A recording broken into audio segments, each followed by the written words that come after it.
Hi, my name is Dr. Veronica Honeycutt.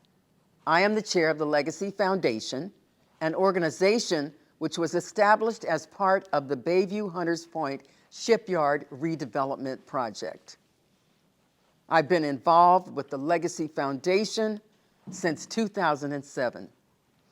The Legacy Foundation Board of Directors consists of longstanding community activists, civic leaders, and city agencies.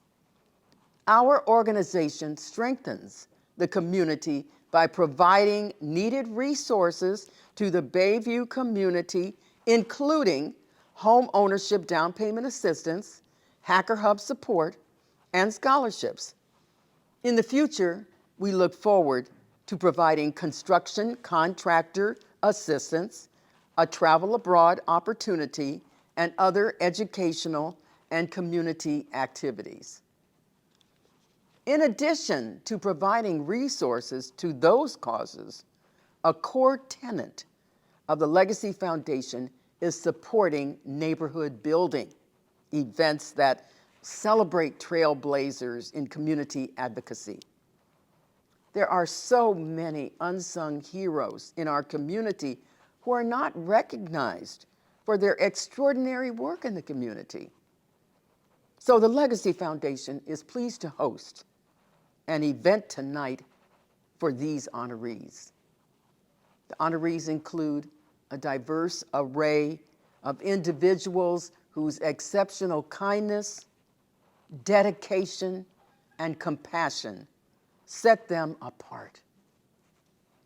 By taking a moment to reflect on the honorees' legacy, it gives us a moment of pause and fosters inspiration for all generations.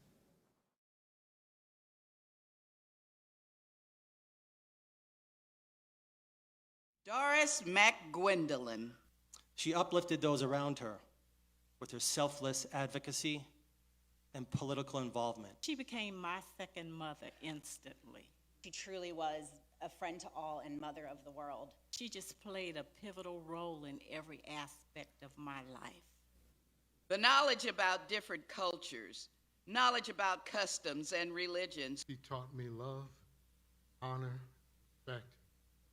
I remember that rolling, deep belly laugh. Sit, listen, get your facts together, understand, and stand under for justice. That's what she taught me.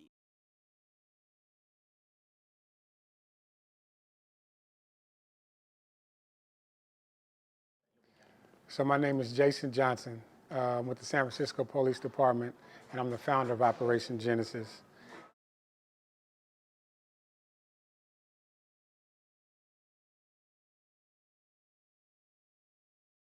One of the biggest things that inspired me was I was stationed at the Boys and Girls Club on Kiska Road, and one of the youth that I mentored was 14 years old. He was found guilty of first-degree murder. And I just really wanted to prevent that from happening again.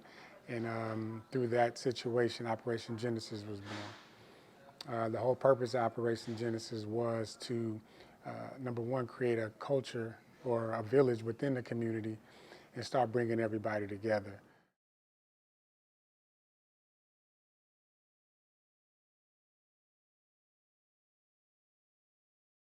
I would like for people to take away or to leave or to recognize me as one an individual that contributed to the unity within the community, and that's what Operation Genesis is. It's not just Operation Genesis alone, but it's all the organizations that we partner with, as well as the community members coming together, working together, and just creating a positive change in the community.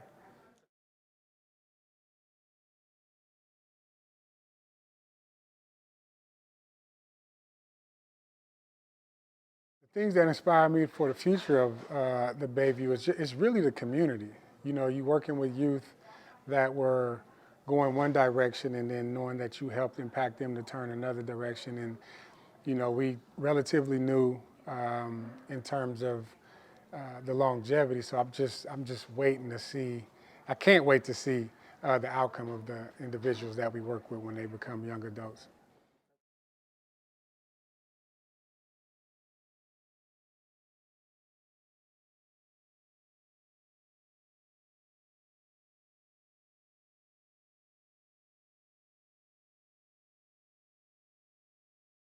So my name is Linda Fadiki Richardson, and I want to emphasize the Fadiki because that's my glorious African name. It really tells a lot about my family history. And today I'm receiving the Doris Vincent Award. Doris Vincent is an icon for not only the African American community, but in the city and county of San Francisco. So I am extremely very honored to be given this prestigious award.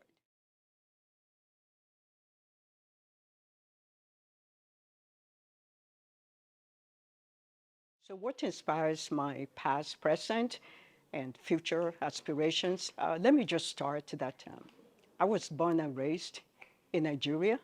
I have spent my adult life in the United States, in the Bayview Hunters Point community in San Francisco. What inspires me? I have to really look at my upbringing, my dad, my mom, my uncles, my aunties, just about everybody, and my great-great-great-grandparents were very involved in the community. They gave a lot of things, resources to our communities. They built churches. I cannot even thinking about it now. About 38 churches in Nigeria. My mom traveled extensively in the Middle East, in places where we hear about today that are on the radar. My dad was very instrumental in getting local kids into education, and he also owned a lot of agricultural resources that were actually shared with a lot of the community. So coming out here, I knew that I had to give back. My parents instructed me to make sure, and this is part of the legacy of my family, that each and every one of us were trying to make things better, and that's what I did. And coming to the San Francisco and living in the Bayview, all my accomplishments in the community and throughout the city are really informed by my upbringing.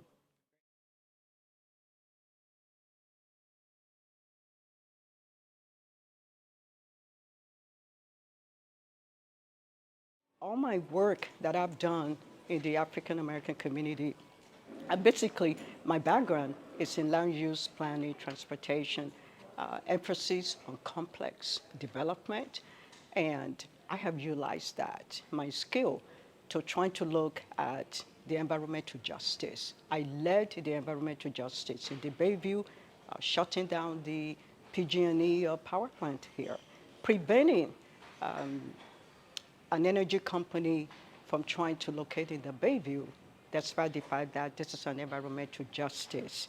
I have been involved in so many iconic projects in community building. I spent almost 18 and a half years putting together the land use master plan for Bayview and Edea Basin. We put together the light rail. If you look at the southernmost part of Bayview, I hope people will understand and know that the Martin Luther King, which is an Olympic-sized pool, I carried the resolution to make that happen. Across the street, at the Southeast Health Center, for about 30 years, myself, the late Espanilla Jackson, and some community leaders kept working simultaneously to make that happen. Today is there. Late Dr. George Davis Community Center, the senior center, I was instrumental working with the late Dr. George Davis to make sure that center today was built. I'm a board member there.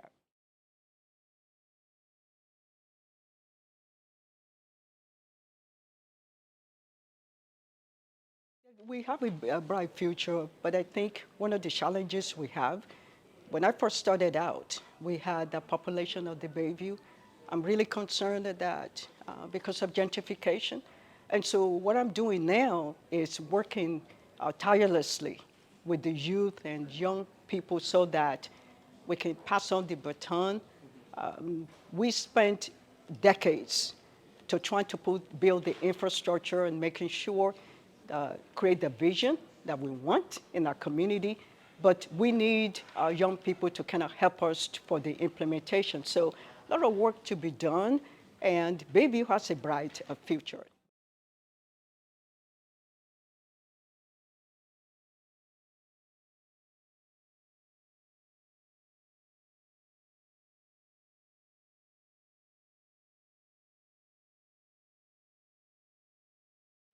I am Micah Pinkston, and I represent From the Heart, which is a nonprofit organization that I created.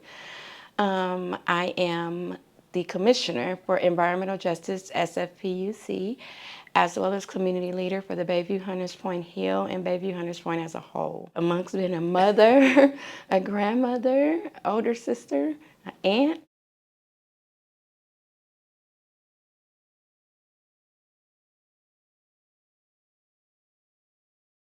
our ancestors, as well as the leaders before me and the current leaders today. Like, for instance, Miss Linda Richardson, Dr. Scott, Carolyn Scott Ramsey, Reverend Ishmael Birch, or Bishop Birch is what we call him, and our famous Reverend Amos Brown.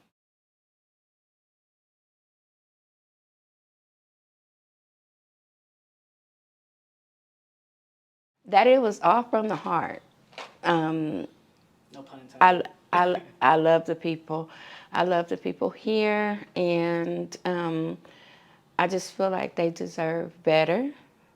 No matter how people like to put you in a box, or in a corner and say this is all a person deserves. I believe that we deserve the very best as a Black community. So that starts with food security. That food security being nutritionist food and organic food. Not old food from the food bank. Today's a new day. We're in 2024. As Black people, we don't have to eat scraps. We don't have to take old food. We deserve the very best. And it should be free. We did a lot of work here. We helped build this country. We helped build Bayview Hunters Point. And with that being said, we deserve it all. And so my job here, and to continue on, is to ensure, number one, the safety of our Black community. Number two, that we get all we deserve, and to put up a good fight, but a fair fight.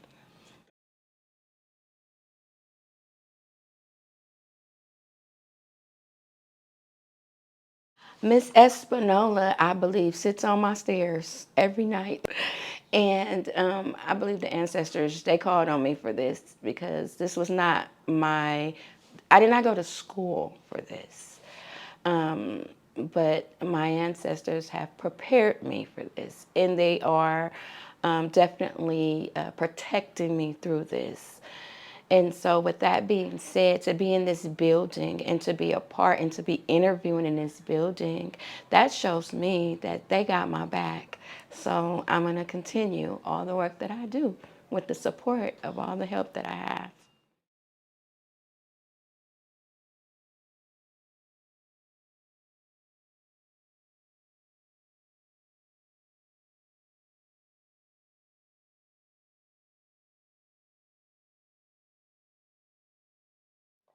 My name is Dorothy M. Witherspoon.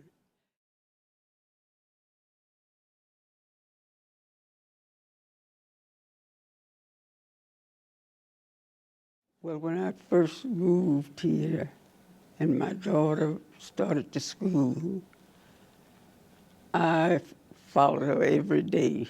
In fact, I took her every day. And I just didn't like what I saw, the way they were treated, and which some people were treated. And so I decided I would just keep up with it. So they started a PTA, and I stayed with the PTA. I was president of the PTA at the school. I made myself useful by working in the school with the children and the teachers. The principal of the school, they let me do all of this. I wasn't supposed to be doing it, but they let me do it. And they would let me go in the classrooms where the kids were acting up, and I would sit there and watch and see how the teachers treated them. And I found out that they were snatching, grabbing the kids, some of them. And the kids, when she would ask a question and they would hold their hands up, she would even call the black kids. And so I said, no, this will never work. So I went with the principal. I talked to the principal about it. And so he could take care of it, the situation. But it got so bad until I had to tell one teacher, you really don't need to be here.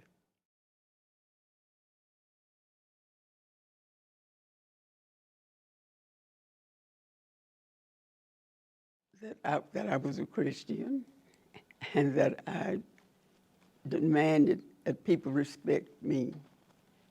And for the children, I demand that they respect themselves and respect each other.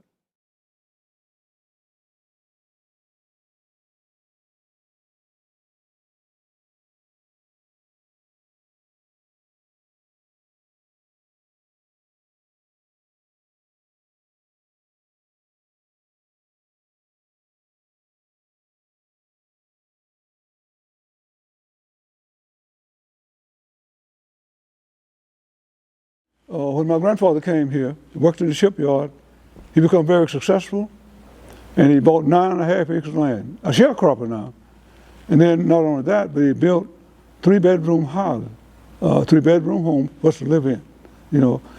And now I've gone to the military, I'm back now, and I remember that. I said, well, I'm going to San Francisco, because that is where my grandfather was so successful.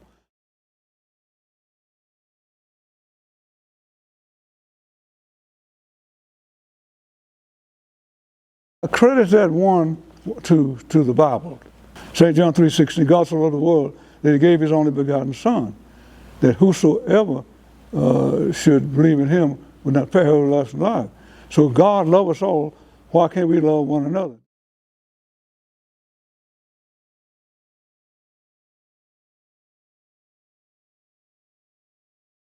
I would hope they would think of to see what I've done, it impact positively the African American community with jobs, with housing, and all of those things.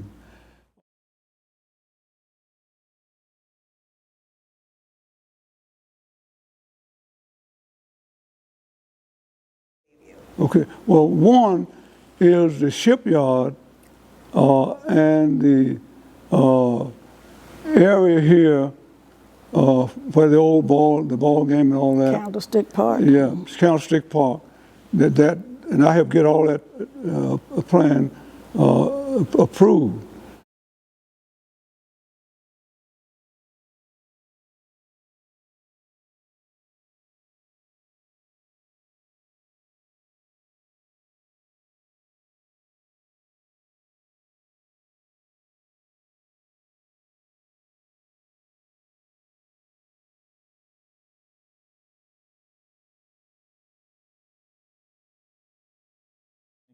It all goes back to one person, a book I read when I was 19 years old. I was a sophomore at the University of San Francisco. Maybe I was a junior. Maybe I was a junior at the University of San Francisco. Anyway, I read this book, The Autobiography of Malcolm X, and that completely changed everything. I mean, up until then, I wasn't a bad guy. I was a good guy.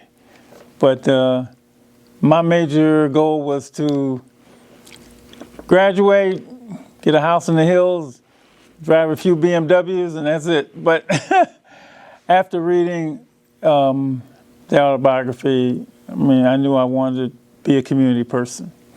And that led me into teaching, which then led me into, you know, starting this organization 18 years into my teaching career. So yeah, if Malcolm X is responsible for Alive and Free Omega Boys Club, for sure.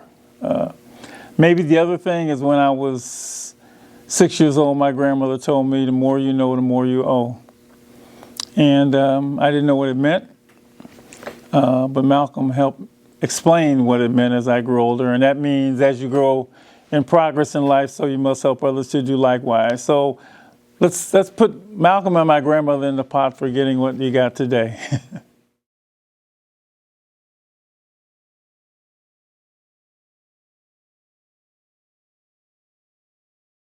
Well, after 18 years of my career, I taught middle school math.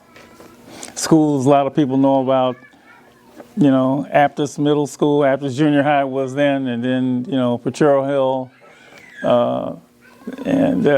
you know, James Lick, I was the assistant principal of James Lick for a while, and then ended up at McAteer. So some of them exist today, some of them don't. But, you know, I figured if the kids could survive me, I was one of those tough, old school, demanding instructors, a lot of homework. I mean, the kids had a nickname for me. It's called me Mr. Marshall. And I thought that meant they didn't like me, but they really did like me. And they did well with me. You know, I remember teaching algebra class in the 7th grade. So I really expected that when they graduated from middle school, you know, and went on to high school, everything was going to be all good. But I get horror stories.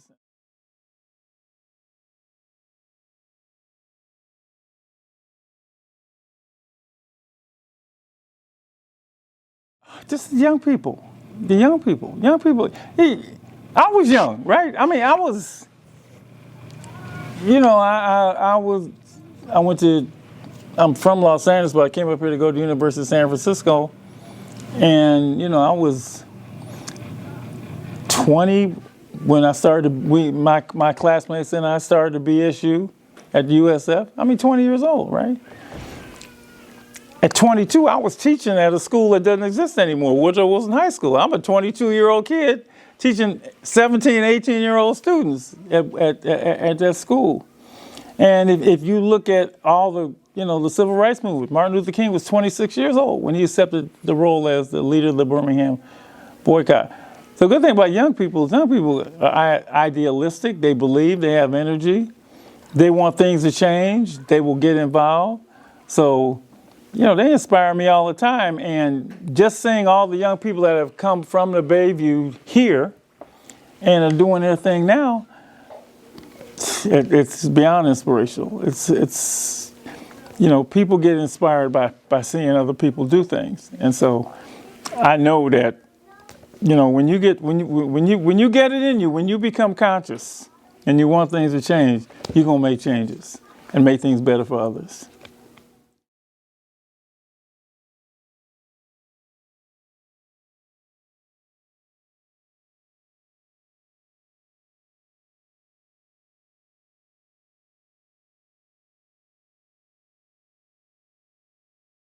Hi everyone, my name is Siobhan Hines Foster. I'm a third-year political science major on the pre-law track, born and raised in Bayview Hunters Point, currently attending Hampton University.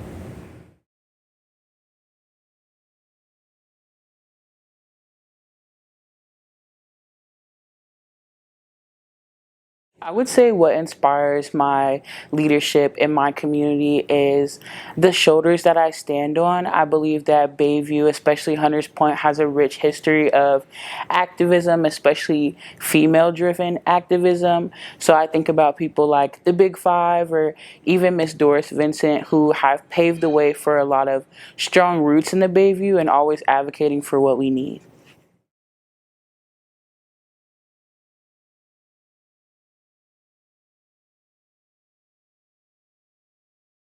I would credit my community. I feel like my community has poured so much into me already from being a young kid till now. So I credit my community for supporting me, but also uplifting me and providing me with the resources to do this work.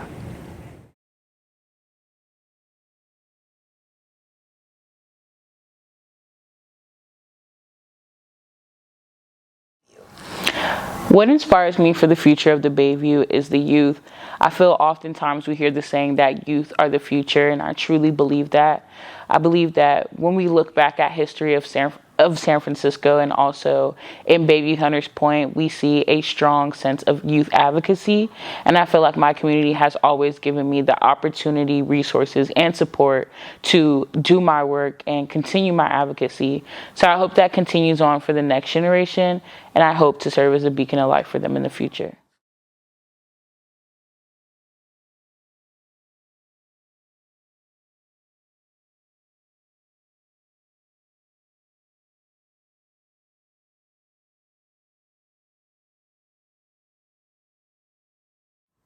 My name is Randy Saragucci Jr., and I am humbled and honored to receive the Omar Butler Youth Leadership Award.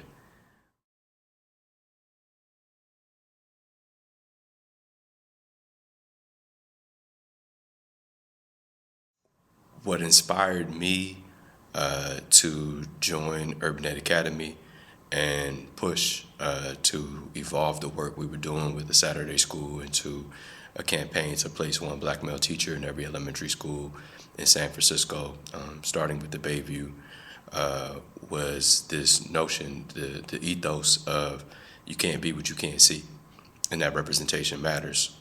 And if it matters anywhere, it specifically is going to matter in the classroom. And for us, knowing that that is a K-12, 12-year experience,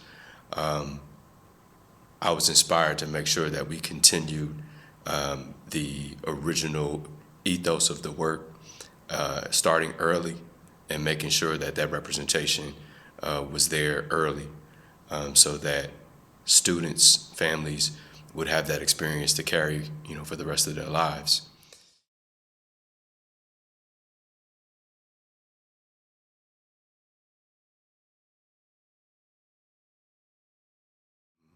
I would probably have to give to my mother, Sandra Pizarro Vega.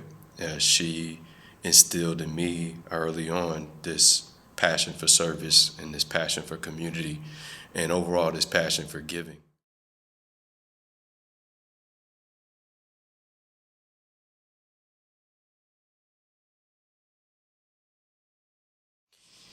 When people talk about the work I was able to do with Urban Ed Academy and our team and the community, the network of so many people, partners, supporters that contributed to it, I hope that they think that the work was, not the end-all be-all, but was a one piece of a broader puzzle as it relates to Black uplift and giving examples of where we can make Black investment matter, not just for Black children and Black families, but for the entire community.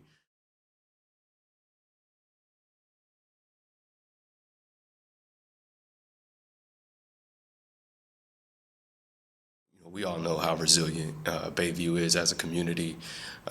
You look at the history and the sort of the onslaught of all of the different factors, all of the different, environmental conditions that, would otherwise doom a community. You see Bayview has stood and withstood, all of that to still be one of the most vibrant communities in the city.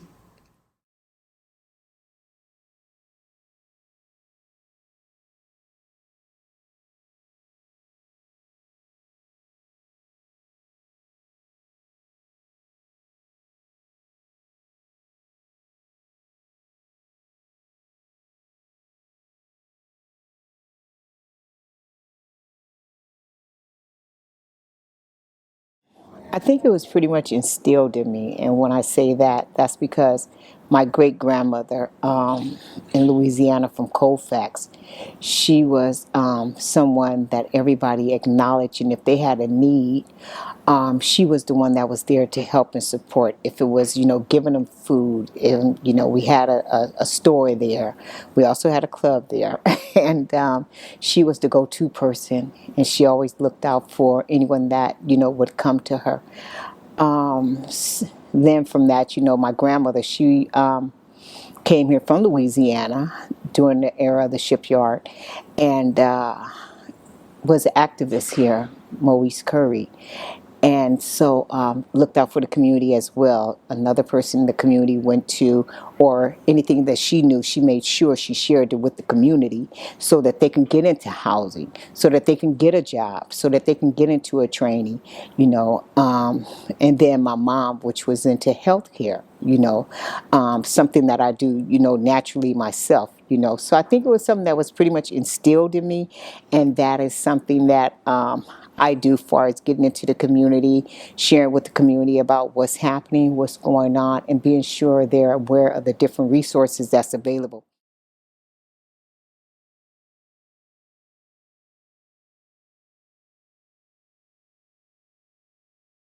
I didn't judge nobody. Everybody was equal. San Francisco, we are who we are. And we know, if it's genuine or not. And that's the main thing, and that and the number one thing too, is make sure everybody vote. Make sure they're registered to vote and they understand that their vote does count. And even if you don't know what's on there, you don't understand it, vote for what you understand and what you believe in. But that's the main thing, that, she believed in, registering to vote. And one of the last main things is that we could come back home to Bayview, be able to have, come back here and live, here in our community, and that we keep our community and we keep letting our community grow and we be a part of our community growing.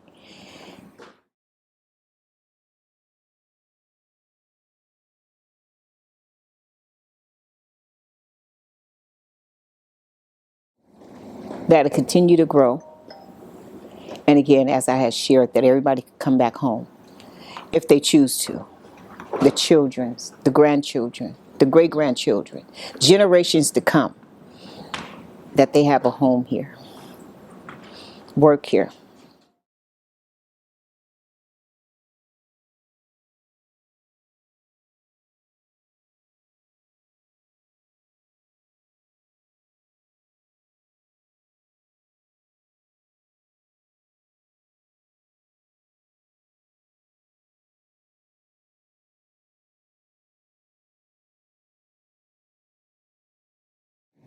My inspiration in the Bayview would be the way that I was raised, my family, the way that we've always been with people. We've always been a very giving family, making sure that everybody that we came in contact with have what they needed to survive.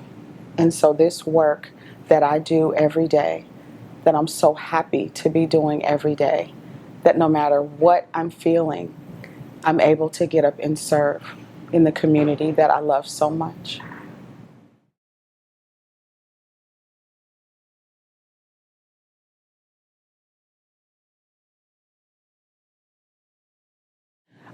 The initiative that I show, I give credit to partnerships. I give credit to sisterhood. I give credit to my ancestors and to those who continually pray for me every day.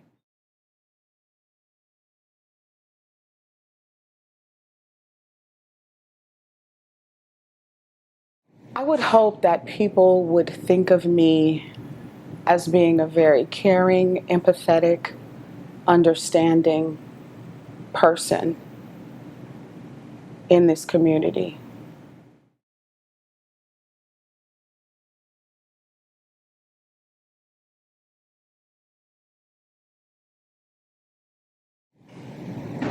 My prayer for the future of Bayview is to not have anyone left out, lonely, hungry, and homeless. That's my prayer for Bayview.